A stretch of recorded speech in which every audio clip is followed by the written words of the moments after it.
Hai, Assalamualaikum dan salam sejahtera. Nama saya Fatimah binti Bedu dari program BPG. Kami akan membentangkan tentang final projek kami, iaitu PEC 700 yang bertajuk Kempen Pengurusan Kewangan. Suryana binti Azrul, saya mengambil kos di PG. Nama saya Nizulaika binti Jeffrey, saya ambil kos Diploma Manajemen. Hai, Assalamualaikum dan selamat sejahtera. Nama saya adalah Siti Nur Najira.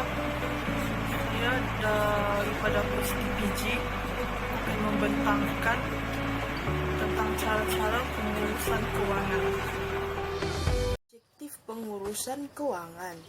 Yang pertama, seseorang yang ingin berniaga haruslah mengurus keuangan dengan bijak agar uang yang dikeluarkan hanya untuk berbelanja keperluan yang penting saja. Yang kedua pula, melahirkan usahawan yang bijak, bukan saja dalam berbisnes tetapi juga dalam segi mengurus keuangan. Pengenalan kempen. Okey, kami telah mengambil kempen pengurusan kewangan. Okey, kami mengambil kempen ini kerana pada masa kini masyarakat lebih gemar melakukan bisnes sama ada full time atau part time. Akan tetapi mereka tidak mengurus kewangan bisnes dengan bijak.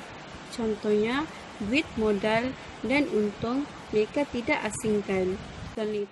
Dengan itu kami akan membantu bagaimana mengurus kewangan bisnes dengan bijak.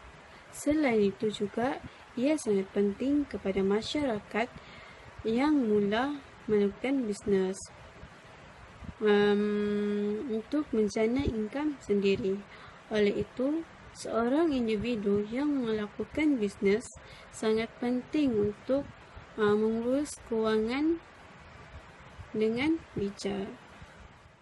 Sasaran pengguna kami ialah seseorang yang baru saja melaksanakan perniagaan, kedua seorang suri rumah, ketiga seorang pelajar untuk mencari income lebih atau mencari kewangan yang lebih.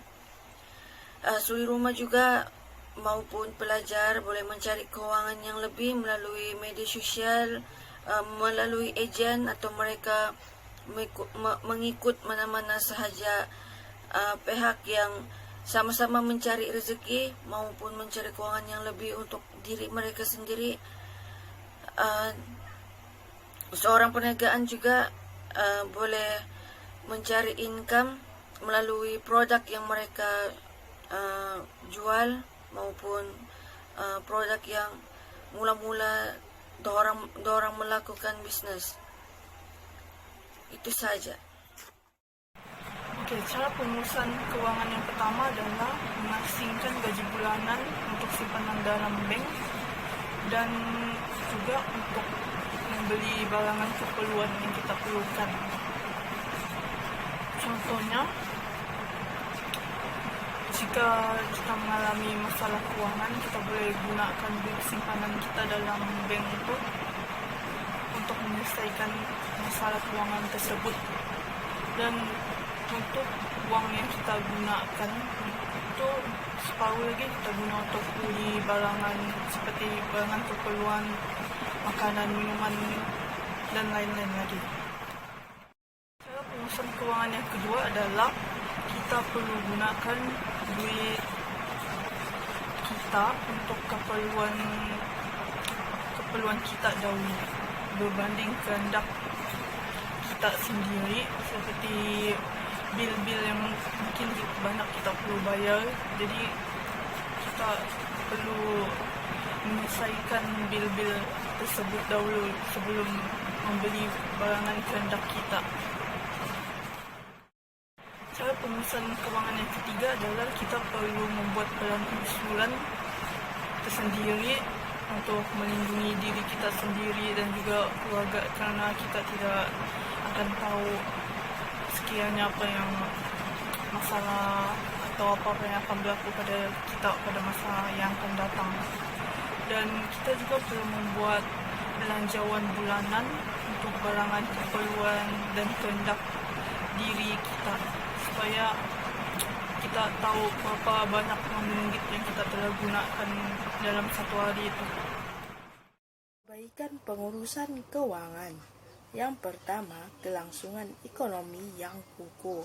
Ibarat roda, kehidupan kita tidak semestinya akan sentiasa berada di atas.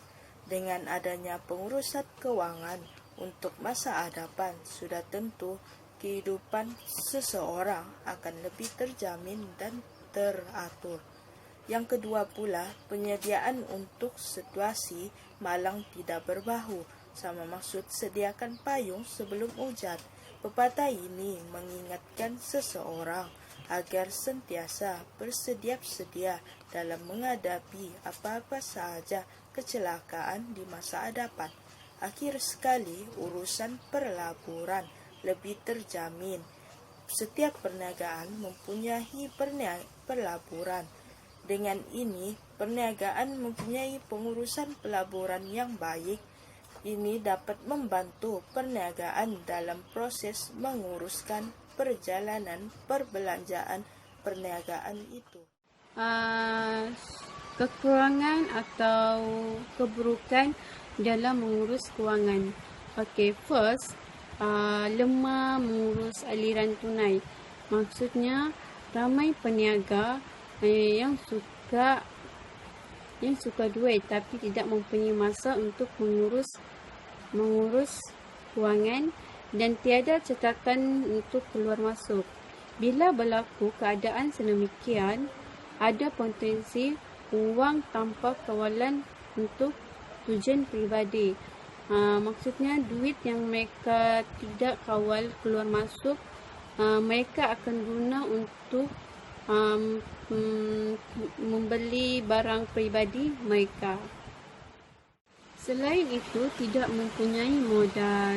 Ini menyebabkan seorang bisnes, mereka melakukan bisnes, duit modal dan duit keuntungan mereka tidak asingkan, maka duit yang mereka beli barang balik tu dorang guna semula, yang menyebabkan modal mereka tiada sudah dan tidak mencukupi untuk membeli suatu produk lagi untuk dijual.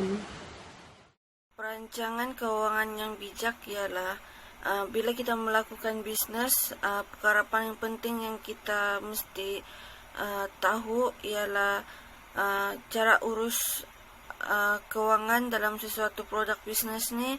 Anda mesti tahu tentang untung rugi modal yang telah dikeluarkan. Selain itu, kita seharusnya membiasakan diri menyimpan rekod perniagaan yang lengkap, walaupun perniagaan kita tu masih kecil ataupun kita baru memulakan perniagaan.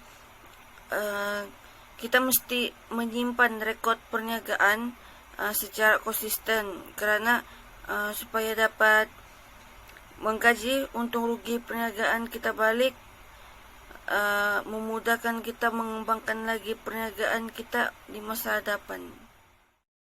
Oke, jadi kesimpulannya adalah pengurusan keuangan dengan betul akan dapat membantu kita daripada menghadapi masalah keuangan. Jadi kita perlulah merancang perbelanjaan kita dengan baik dan cermat supaya kita tidak akan menghadapi masalah keuangan. Itu saja, sekian, terima kasih. Cara catat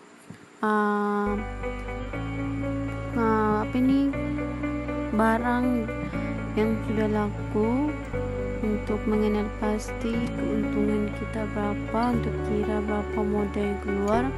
So contohnya pada bulan 3, bulan 3 dia jual 62 helai dan yang tepi ni adalah untung dia.